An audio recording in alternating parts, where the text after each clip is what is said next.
Hello friends, எல்லோரும் எப்படி இருக்கீங்க? நம்ம லாஸ்ட் கிளாஸில் வந்துட்டு ஃபிஷ் போன் ஸ்டிச்சை டைப் 1 பார்த்தோம். லீஃப் ஃபில்லிங்கில் வந்துட்டு எப்படி யூஸ் பண்ணுறது, அதாவது லீஃப்க்கு வந்துட்டு ஃபிஷ் போன் டைப் 1 வந்துட்டு எப்படி வந்துட்டு யூஸ் பண்ணுறது அப்படிங்கிறத பார்த்தோம். இப்போது இந்த கிளாஸில் என்ன பார்க்க போகிறோம் அப்படின்னா, அதே ஃபிஷ் போன் ஸ்டிச்சு டைப் 2, ஓகேங்களா? ஃபிஷ் போன் ஸ்டிச் டைப் 2 வந்துட்டு லீஃபில் வந்துட்டு எப்படி கொடுக்கறது அப்படிங்கிறத இன்றைக்கி கிளாஸில் தெளிவாக பார்த்துடலாம். நீங்கள் வந்துட்டு அந்த நான் சொன்ன பேசிக் ஃபிஷ் போன் ஸ்டிச்சை வந்துட்டு நீங்கள் நல்லா ப்ராக்டிஸ் பண்ணியிருக்கணும்.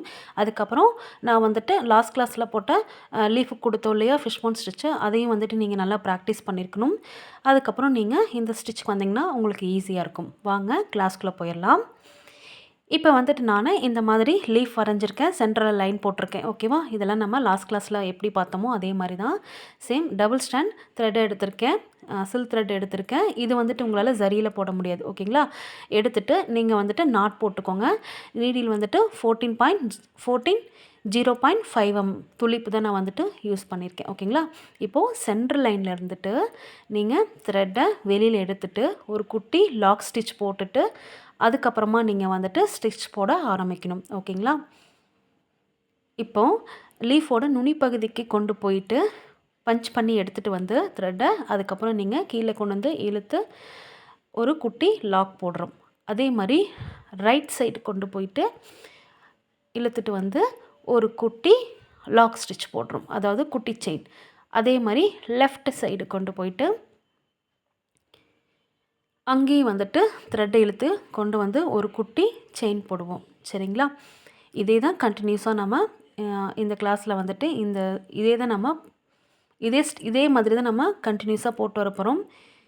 நம்ம வந்துட்டு லாஸ்ட் கிளாஸில் வந்துட்டு பார்த்த லீஃப் ஸ்டிச் வந்துட்டு சென்டரில் ஒரு குட்டி செயின் ஒன்று போட்டுட்டு வருவோம், ஆனால் இதில் போட மாட்டோம்.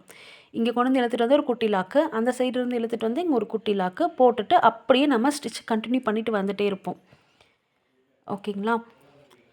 இதே மாதிரி தான் நீங்கள் போட்டுகிட்டே வரணும்.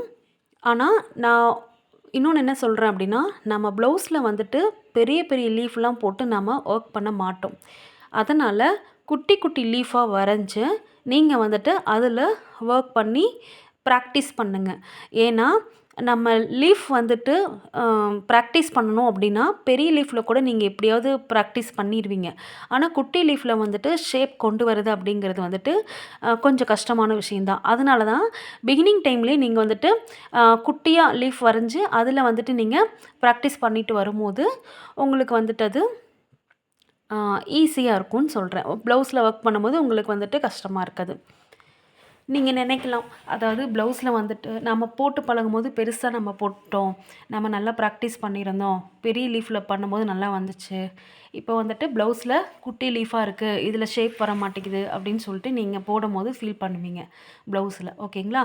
அதனால தான் சொல்கிறேன், நீங்கள் ஷேப்ஸ் போடுறது எல்லாமே, அதாவது எந்த ஷேப்பில் நீங்கள் ட்ரை பண்ணுறதா இருந்தாலும் அந்த ஷேப்போட சைஸ் வந்து ப்ளவுஸில் எப்படி ஒர்க் பண்ணியிருப்பாங்களோ குட்டியாக அதே மாதிரி போட்டு நீங்கள் ப்ராக்டிஸ் பண்ணுங்கள்.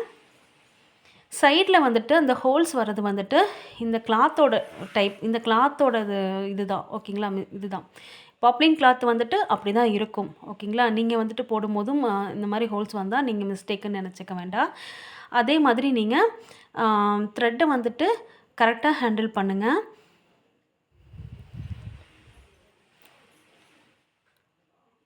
கொஞ்சம் மெதுவாக போடும்போது உங்களுக்கு வந்து அதோடய ஷேப் வந்து கிடச்சிடும். ஃபிஷ்ஷோட போன் எப்படி இருக்கும் அதே மாதிரி தான் நம்ம இதை வந்துட்டு நெருக்கமாக போடும். ஃபஸ்ட் டைப்பில் வந்துட்டு கொஞ்சம் கேப் இருந்தது. இந்த செகண்ட் டைப்பில் வந்துட்டு நீங்கள் நெருக்கமாக போடணும். அதாவது நீங்கள் போடக்கூடிய கிளாத்து, ப்ளவுஸோட கிளாத் வந்து இந்த லீஃபில் தெரியக்கூடாது, ஓகேங்களா? அந்த அளவுக்கு நம்ம வந்துட்டு இது நெருக்கமாக போடுறோம். இது வந்துட்டு ஒரு தடவை ப்ராக்டிஸ் பண்ணுறதுனால வராது.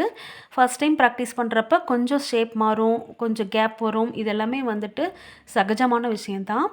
அதனால் வந்துட்டு நமக்கு மட்டும் வரமாட்டேங்குது அப்படின்னு சொல்லி நினச்சிக்காதீங்க.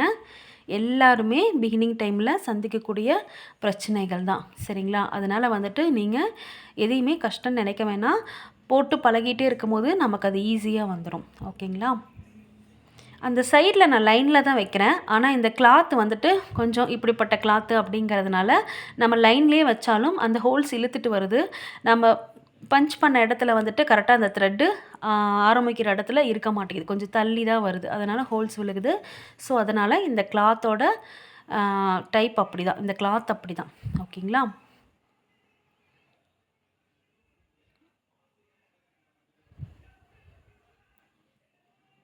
நம்ம அழகாக ஃபினிஷ் பண்ணிகிட்டே வரோம்.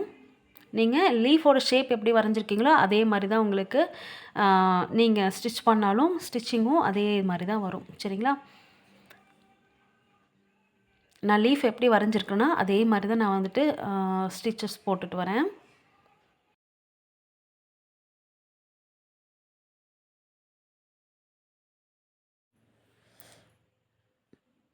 இப்போது இப்படியே வந்துட்டு போட்டுகிட்டே வரோம். இங்கே பாருங்கள், இந்த சைடு லெஃப்ட் சைடு வந்துட்டு 1 போட்டால் மட்டும் போதும்.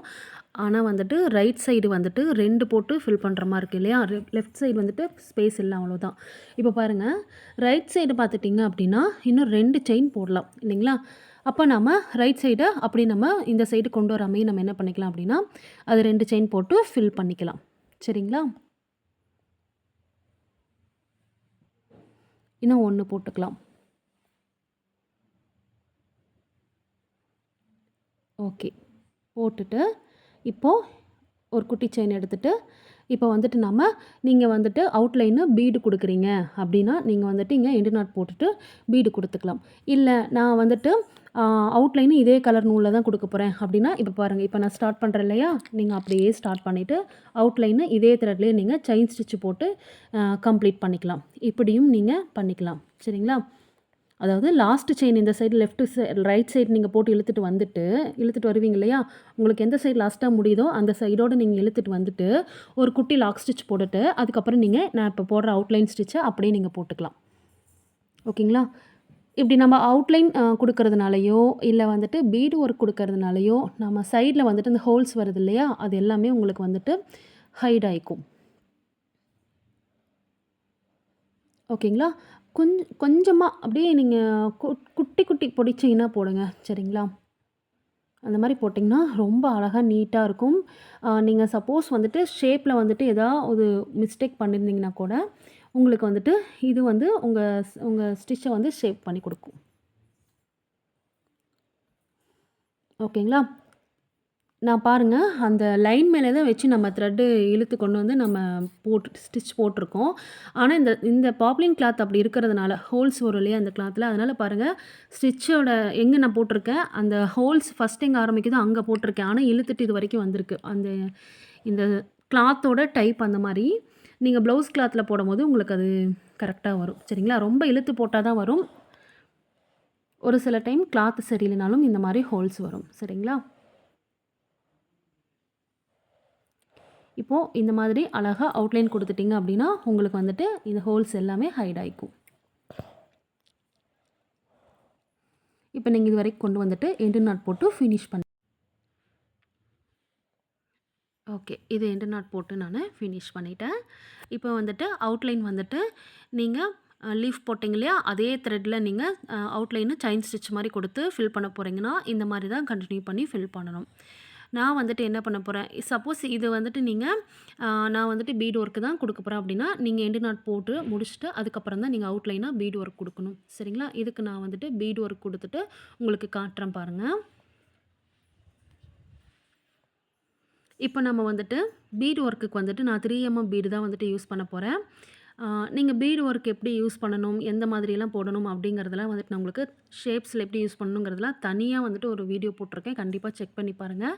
பீடு ஒர்க்கு ஸ்டார்ட் பண்ணுறதுக்கு முன்னாடி ஒரு லாக் ஸ்டிச் போட்டுட்டு தான் நம்ம ஸ்டார்ட் பண்ணணும். அதாவது ரிவர்ஸில் ஒரு குட்டி செயின் எடுத்துகிட்டு அதுக்கப்புறமா தான் நம்ம வந்துட்டு என்ன பண்ணணும், ஸ்டார்ட் பண்ணணும். இது எல்லாமே தெளிவாக நான் போட்டிருக்கேன். ஷேப்ஸ்லாம் வந்துட்டு எப்படி பீடு ஒர்க் பண்ணணும் அப்படிங்கிறதெல்லாம் வந்துட்டு உங்களுக்கு தெளிவாக நான் சொல்லியிருக்கேன்.